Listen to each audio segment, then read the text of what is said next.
Good morning. Ngasigi card ki message hapetan yeng minarase ko. Aduga timings we hairage card se number 1 2 3 ko hadi 1 2 3 se khanbi ningba ma khanbi ro ko 1 khangera 2 khangera natraga 3 khangera haibado. Hadi ngasi tawgada ba thabak sida yes or no hai tar ko yes or no gi reading ni ko. Hadi na ngasi tawdui thabak se tawsira natraga tawrishira haibse aham bagi 1 khanba ngai na hadi nang na tawge na khalli ba thabak to ngasi tawbi ba yai ko hadi yes haina lai answer se ko. Hadi nang na hauju se khalli ba ngasi gi oina hai tar ko. Ani si bagi su haidi lepa laita na tawana hai ko dumna haidi si su almost kogi yes hai bagi mawong ne haidi don't stop and hai se lep kano adum nang na khaliba poto tawbiba ma ko aduga number ahum su bagi sina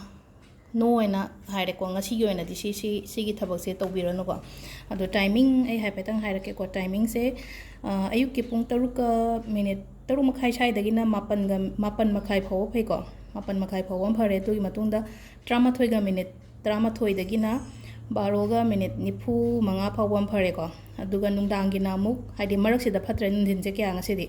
12 ga minute nifu manga gi matung dagi di adugi matungda pung 9 ga minute 35 dagi na nungdang gi pung 8 ga minute nifu manga phaw ma adu sida laire timing aphaga ga ngasi gi card ki message ka adu hayeng je purnima ni na ko purnima ge na video ma hapki bani ko adu do yengo nahan aina sengau green tour ga tawon habado adugi video do aina khrangan na hap khrab ne ngasai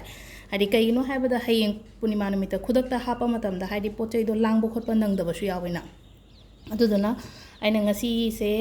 khatang nganna gumba hap khrab ne ko aduga hoi ngasi gi set ka daba machu hai tare ko set ka daba machu de nti gi dum hai bir on ha do ngasi set ka daba machu sky blue gumba set piyo ko sky blue set pe aduga khatang light oi ba color gumba se adum ba set pi ba yai ko aduga atai tawba ya ba gi na hayeng gi se ko